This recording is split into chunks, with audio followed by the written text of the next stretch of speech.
चलिए आगे बढ़ेंगे और अब आरपीएससी पेपर लीक मामले को लेकर के बड़ी जानकारी सामने आ रही है। भूपेंद्र सारण की याचिका पर सुनवाई हुई है। मामले में अब कल सुनवाई फिर से होगी और इस पूरे मामले को लेकर के अब कोर्ट की तरफ से अभी कल तक के लिए स्टे ऑर्डर जारी किया गया है।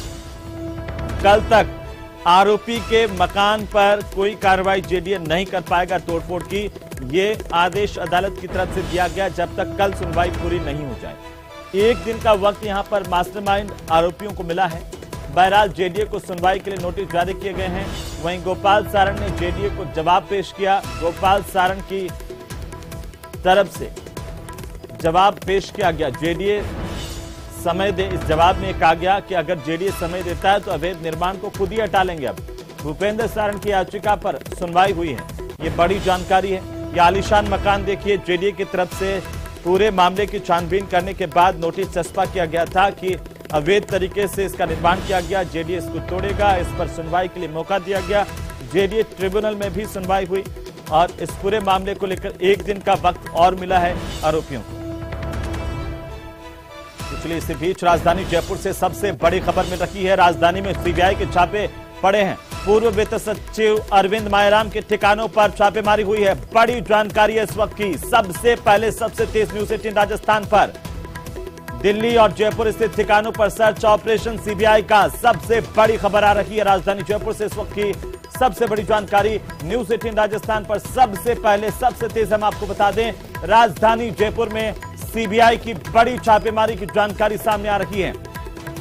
अरविंद मायाराम, उनके ठिकानों पर सीबीआई का सर्च ऑपरेशन चलाया गया है। कथित भ्रष्टाचार के मामले में सर्च अभियान, करेंसी प्रिंटिंग के टेंडर में अनियमितताओं के आरोप है। ज्यादा जानकारी के साथ दिल्ली से संवाददाता शंकर आनंद फोन लाइन पर हैं। शंकर, क्या जानकारी सीबीआई की बड़ी छापेमारी जयपुर में? निश्चित तौर पे कहा जा सकता है कि केंद्रीय जांच एजेंसी सीबीआई के द्वारा इस वक्त में एक बड़ी कार्रवाई को अंजाम दिया जा रहा है। जयपुर समेत कई अन्य दूसरे लोकेशन पर सीबीआई की टीम सर्च ऑपरेशन को अंजाम दे रही है। और अगर सर्च ऑपरेशन की अगर बात करें तो अरविंद मायाराम, इनके खिलाफ सर्च ऑपरेशन को अंजाम दिया जा रहा है। इसके साथ साथ कई अन्य आरोपी हैं, उनके खिलाफ भी सर्च ऑपरेशन को अंजाम दिया जा रहा है।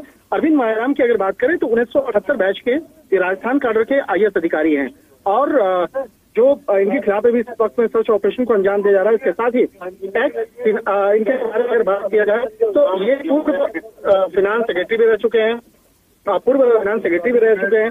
इसके साथ ही राजस्थान में कई मंत्रियों के जो अभी मौजूदा मंत्री हैं उनके करीबी रहे हैं। तो एक तरह से कहा जा सकता है कि जिस तरह से बकायदा इन पर भ्रष्टाचार का एक इल्जाम लगा और उसी भ्रष्टाचार से जुड़े मामले में इस वक्त में सर्च ऑपरेशन को अंजाम दिया जा रहा है।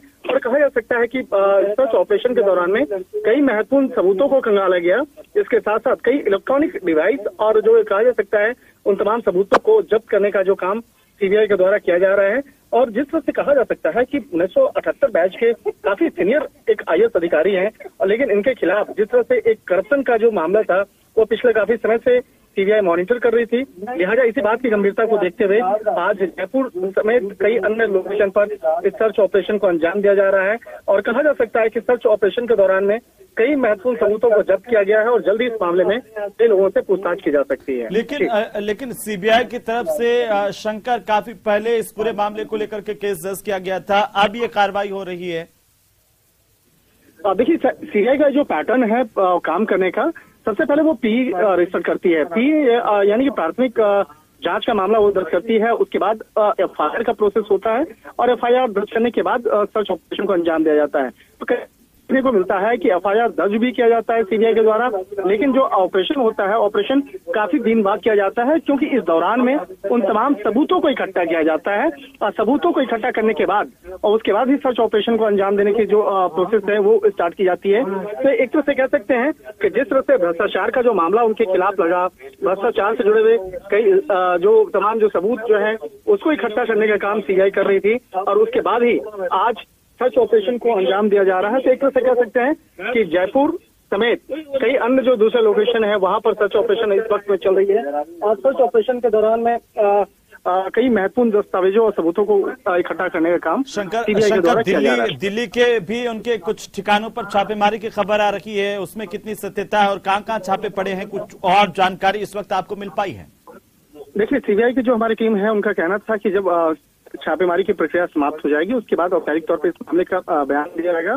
और जिस तरह से एक काफी सीनियर आईएएस अधिकारी रहे हैं, 1978 बैच के आईएएस अधिकारी रहे हैं, जिस तरह से राजधानी दिल्ली, एनसीआर, राजस्थान के कई लोकेशन पर जो सर्च ऑपरेशन चल रहा है, तो उन सर्च ऑपरेशन की जो प्रक्रिया है जब समाप्त हो जाएगी उसके बाद इस मामले पर सीबीआई के द्वारा औपचारिक तौर पर उन तमाम शासकों को सबूत के बारे में बताया जाएगा और कि क्या क्या सबूत इकट्ठा हुए हैं, क्या क्या जानकारियां मिली हैं और किस तरह के तमाम सबूतों को इकट्ठा किया गया है, तो इसके बारे में सीबीआई के द्वारा औपचारिक तौर पर जानकारी दी जाएगी। बिल्कुल शंकर, आप हमारे साथ बने रहिए। जयपुर से हमारे सहयोगी विष्णु शर्मा भी हमारे साथ ऑनलाइन पर जुड़ चुके हैं। विष्णु, सीबीआई की ओर से राजधानी जयपुर में भी छापेमारी हुई है। यह कहा जा रहा है कि अरविंद मायाराम के कई ठिकानों पर छापेमारी की गई है। क्या जानकारी है इस वक्त आपके पास? देखिए, बिल्कुल अब तक जो जानकारी सामने आई वो ये कि 10 जनवरी को सीबीआई दिल्ली ने जो एक केस दर्ज किया था जिसमें भ्रष्टाचार जो आरोप जो थे अरविंद मायाराम के ऊपर थे, और 1978 बैच की जो आईएएस है, राजस्थान कैडर के आईएएस है अरविंद मायाराम, जबकि वित्त सचिव रहे तब जाकर के उनके ऊपर भ्रष्टाचार के आरोप लगे थे। और एजेंसी ने माना है कि करेंसी छपाई के लिए दिए गए टेंडर में जो अनियमितताएं पाई गई थी उसी मामले में भ्रष्टाचार का मामला सामने है, जिसके रिगार्डिंग सीबीआई ने केस दर्ज किया है। और आज दिल्ली और जयपुर में जो उनका आवास जो है वहां पर उनके ठिकाने जो है अरविंद मायाराम के, वहां पर सीबीआई की टीमें लगातार तलाशी कर रही है, वहां पर छापेमारी कर रही है। तो फिलहाल अब तक की जानकारी इतना ही सामने है। आपको बता दें कि इस वक्त अरविंद मायाराम जो है क्योंकि रिटायर हो चुके हैं और वे मुख्यमंत्री के आर्थिक सलाहकार भी हैं, तो ऐसे में क्या सामने आता है वो कुछ समय बाद ही, जब ये सर्च कार्रवाई पूरी हो जाएगी उसके बाद मालूम चल पाएगा। लेकिन अब तक के मामले में यही जानकारी सामने आई कि एजेंसी ने कहा कि करेंसी छपाई के लिए दी गए टेंडर्स में जो अनियमितताएं पाई गई थी उसमें केस दर्ज किया गया था और अब जाकर इसमें ये कार्रवाई की गई है। जी, लेकिन विष्णु, लगातार अनेक पदों पर अरविंद मायाराम रहे हैं और आप जैसे कि अभी जिक्र कर रहे हैं कि कई कनेक्शंस उनके राजनेताओं के साथ भी बेहतर रहे हैं, सरकार के साथ भी एक तालमेल कांग्रेस राजस्थान में रहा है उनका। किस आधार पर देखा जा रहा है इन छापेमारी को लेकर के कोई रिएक्शन आया?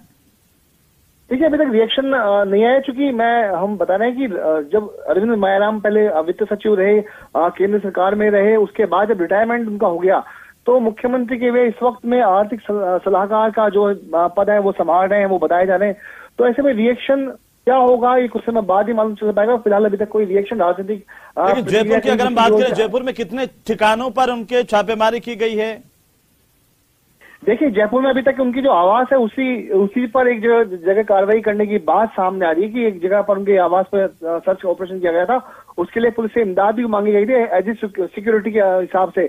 लेकिन अभी तक सीबीआई ने यहाँ पर किसी से कोई बातचीत करके कोई ब्यौरा नहीं दिया है, क्योंकि उनका कहना है कि जब कार्रवाई पूरी होगी उसके बाद ये जानकारी सामने आएगी कि आखिरकार क्या तलाशी के दौरान उनको दस्तावेज बरामद हुए हैं। जी बिल्कुल विष्णु, आप बने रहिए हमारे साथ में। शंकर आनंद लगातार दिल्ली से हमारे साथ हैं। शंकर, आप जिस भ्रष्टाचार को लेकर के उन पर आरोप लगे थे, अब इस पूरे मामले में सीबीआई की देखिए छापेमारी प्रथम तौर पर की जा रही है, इसके आधार पर क्या केस आगे बढ़ेगा, क्या चीजें सामने आती है, क्या ये मामला एक महत्वपूर्ण रूप ले सकता है?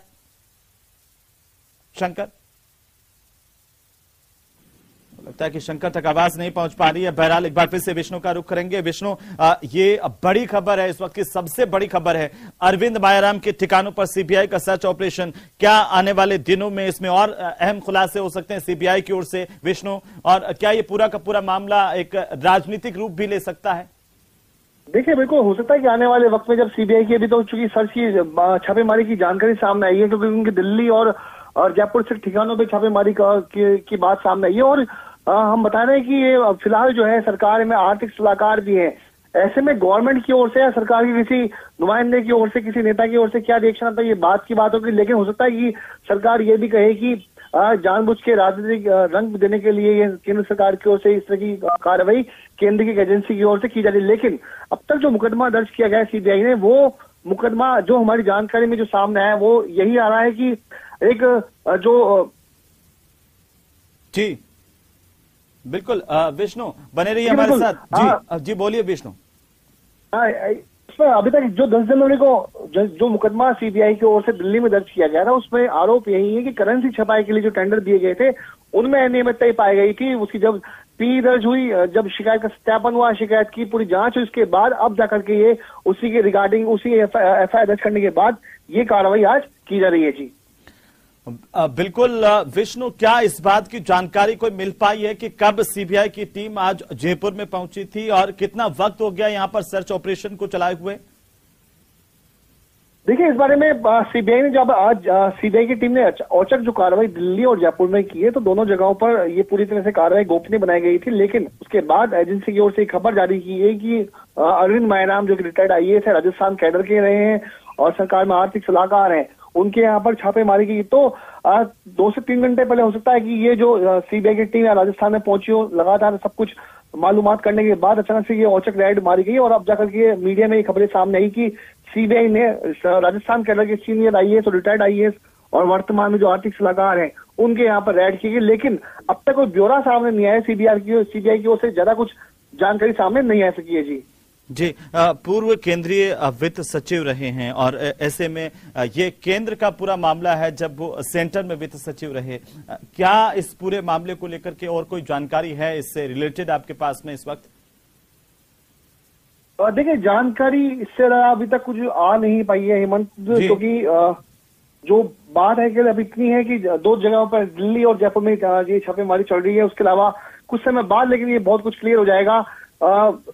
ये करेंसी प्रिंटिंग का टेंडर की बात थी विष्णु, कितने का टेंडर था, कैसे अनियमितताएं हुई, ये कई सवाल इसमें अब खड़े हो रहे हैं। और जैसे जैसे देखिए जांच आगे बढ़ेगी उसके बाद ही तमाम और चीजें निकल करके भी सामने आएगी विष्णु। जी बिल्कुल, अभी तो कार्रवाई चूंकि चल रही है और 2 अलग अलग जगह पर टीमें काम कर रही, तो जब सर्च जो है वो पूरी हो जाएगी उसके बाद ही मालूम चल पाएगा कि आखिरकार मामला क्या था। लेकिन कुछ समय बाद हम ये भी क्लियर कर देंगे कि एफआईआर जो दर्ज की गई थी सीबीआई की ओर से, उस एफआईआर में अरविंद मायराम के खिलाफ क्या आरोप है, ये कुछ समय बाद ये क्लियर भी हो जाएगा, साफ हो जाएगा, जिसको हम दर्शकों तक पहुंचा भी पाएंगे। लेकिन अब तक की जो जानकारी है वो ये कि कार्रवाई जारी है और कार्रवाई के बाद कुछ समय बाद सब कुछ साफ हो जाएगा। सर बिल्कुल विष्णु, लगातार बने रहिए हमारे साथ। एक बार फिर से हम अपने दर्शकों को बता दें कि अरविंद मायराम जो है अब वो केंद्र में रहते हुए उन पर इस तरह के आरोप लगे और इसके बाद अब सीबीआई की ओर से जांच इस पूरे मामले को लेकर के जारी है। कथित भ्रष्टाचार के मामले में यह सर्च अभियान है, जहां पर अभी ये जानकारी सामने आ रही है कि उनके दिल्ली और जयपुर स्थित ठिकानों पर सीबीआई की ओर से एक सर्च ऑपरेशन चलाया गया है। उसमें क्या कुछ निकल करके सामने आता है उसका अभी थोड़ा इंतजार करना होगा, सीबीआई की ओर से क्या ऑथेंटिक जानकारी सामने आती है इस सर्च अभियान को लेकर के। लेकिन बहरहाल ये बड़ी बात जरूर है कि पूर्व वित्त सचिव रहे अरविंद मायराम के ठिकानों पर ये बड़ी कार्रवाई सीबीआई की सबसे बड़ी खबर है इस वक्त की। और सबसे पहले सबसे तेज हम आपको बता रहे हैं, कथित भ्रष्टाचार के मामले में सीबीआई की तरफ से यह सर्च ऑपरेशन चलाया गया है। सहयोगी विष्णु लगातार हमारे साथ बने हुए हैं। विष्णु, अरविंद मायराम के जयपुर स्थित आवास की बात करें, कहां उनका आवास है और ये कैसे एक महत्वपूर्ण हो जाता है सीबीआई के लिहाज से, क्योंकि राजस्थान कैडर के आईएएस अधिकारी रहे हैं अरविंद मायराम, केंद्र में भी लगातार एक लंबी सेवा के तौर पर रहे हैं। देखिए, 1978 के बैच के आईएएस अरविंद मायराम लगातार केंद्र सरकार में रहे हैं और जहां एक और वे वित्त सचिव रहे, अक्टूबर 2014 तक वे केंद्र सरकार में वित्त सचिव यानी फाइनेंस सेक्रेटरी रहे। उसके अलावा पर्यटन, जो भारत सरकार का पर्यटन मंत्रालय था, उसमें भी सेक्रेटरी के पद पर रहे। तो केंद्र सरकार में कई बड़े अहम पदों पर वे रहे। लेकिन जो आरोप लगे, जो भ्रष्टाचार के आरोप पूर्व आईएएस अरविंद मायराम पे लगे, वो उनके वित्त सचिव के कार्यकाल के दौरान रहे, जो कि 2014 तक वे केंद्र सरकार में रहे। उसके बाद रिटायरमेंट के बाद में जो अरविंद मायराम थे वो वापस राजस्थान में आ गए, वो यहीं रहने लगे। और चूंकि मुख्यमंत्री जो गहलोत सरकार है, कांग्रेस की सरकार है, उससे काफी ये बिल्कुल विष्णु, चलिए बहुत शुक्रिया तमाम जानकारी के लिए। वरिष्ठ आईएएस अधिकारी रहे अरविंद मायराम, रिटायर्ड हो चुके हैं, लेकिन आपको बता दें कि 2014 अक्टूबर 2014 में वित्त सचिव वे रहे हैं और इस पूरे मामले को